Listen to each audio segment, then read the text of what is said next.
Because sometimes people have already written their narrative in their mind, and it's very hard to influence that narrative. If somebody, whoever, candidate, client, whoever, has decided something, they've written the narrative in their mind, and then it's very difficult to be able to influence and create a positive, implement a positive change around that narrative. So I just wanted to find an example of how you could do that using emotional intelligence. Well, maybe if I draw out a very personal example, is kind of very personal. I'm dyslexic, and I can't read and write, and my partner says, no, that's not right. You can read and write. So, but I'm dyslexic. So I've grown up in the 70s in an environment where the idea of dyslexia was just you have to try harder. It never quite worked. So. And often when I talk to dyslexic people like myself, we always have a shared understanding that we think we're stupid, or we have been portrayed as not being smart or not intelligent. And I do certainly have this thing in the back of my mind where I don't want to be called stupid. And I don't want. It just gets me so agitated and makes me confused and angry, and I got my degrees to prove that I'm not stupid, but ultimately I'm dyslexic. That's what I am, and I have to be really aware that if someone says, you know, that's such a stupid thing to do, this is not it's not about me.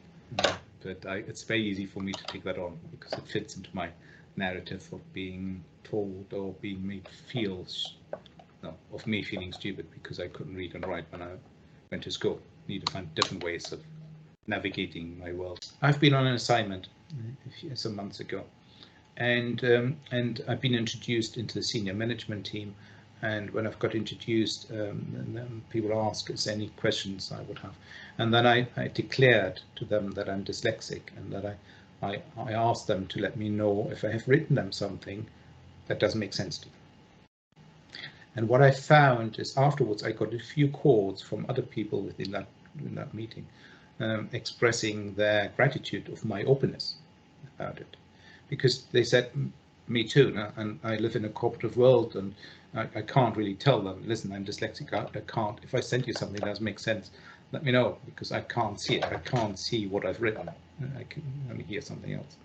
So maybe if we are much more open for people to say, I can't function before 9 o'clock in the morning or after 4, or I need a break at lunchtime and need to distract myself because my neurodiversity makes me feel agitated at a certain time, or I'm dyslexic, or I'm whatever I am. It's great because we're all diverse. It brings flavor to our interactions.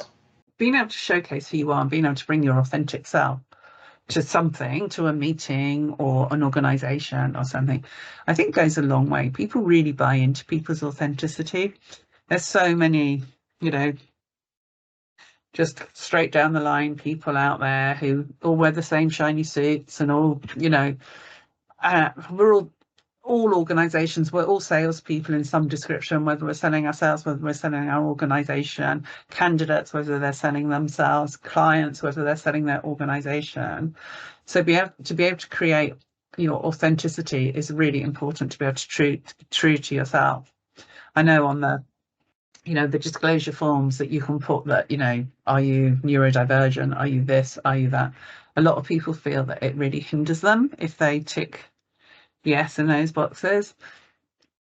And I think possibly at interview it might do, but I think when you get to an organization, it's much better to be who you are. There's a colleague I used to work with, she was neurodivergent, and she wrote a book of me. So on her first day at work, she would talk through who she was.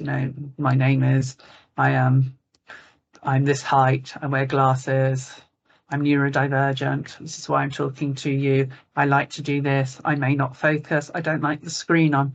And she was really, really, really open and upfront, and she created this book of me, and it was incredible. And we used to send it out to all our candidates if they could fill it in if they wished to.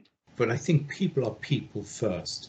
before they are head of sales or managing director or CEO. They're first, most of all, they're people, and we're all on the same in the same boat now. We all have desires, wishes, fantasies, etc., etc., and we all want to protect the inner self and our identity, and maybe have the right balance between security of ourselves and the exploration of being something else.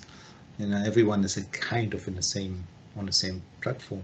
But unfortunately, I do think that we promote to interact on a different level.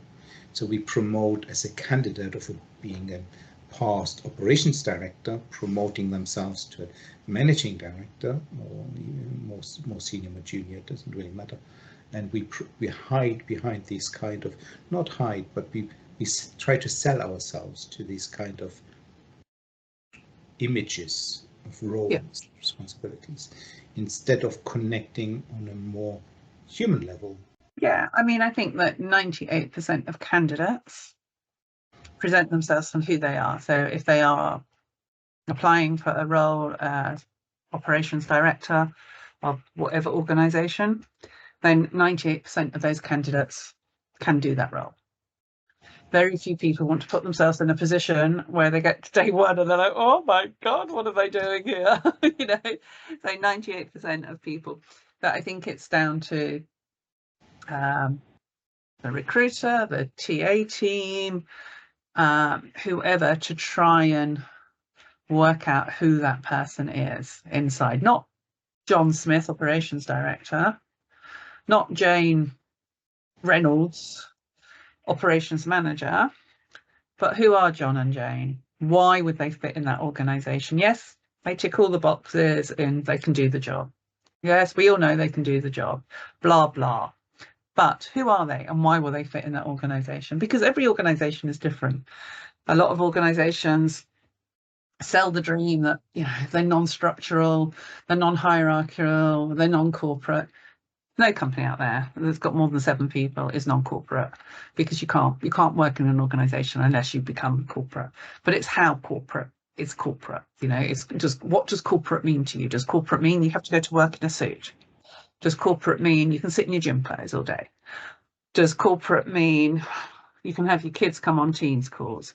What does corporate mean to each organisation? So it's our job as the recruiters is to try and find out who that person, that Jane Reynolds, that John Smith, who are they internally, and how will they best match with our client, who is just another corporation. And that, I guess, is where emotional intelligence and other forms of communication come into play.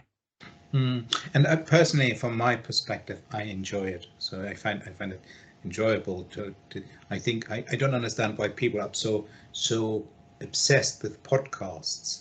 I think if you just find a way of listening to people, you got your podcasts all the time, because they tell you what their world looks like, and they're so enriching, because people skin the cats in a different way. I'm sorry, no cats. Sorry, I like cats. Let me take the cats back. but to go about things in different ways, and you go, oh wow, that's fascinating how they think of their world and their relationships, and that's really enriching. I had a call early on with someone, and they talked about their experience in property management, and it was so fascinating, because people see what I see in a way different ways, and I found it enriching. So for me, it's quite a pleasure to understand people, but I also know that most people are hiding behind what they want to sell, what they want to say, not what they want others to buy.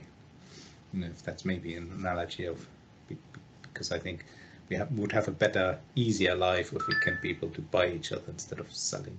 What role would you say emotional intelligence has to play in a decision-making process? So we kind of touched on this a little bit anyway, but particularly within a high pressure or an emotionally charged situation.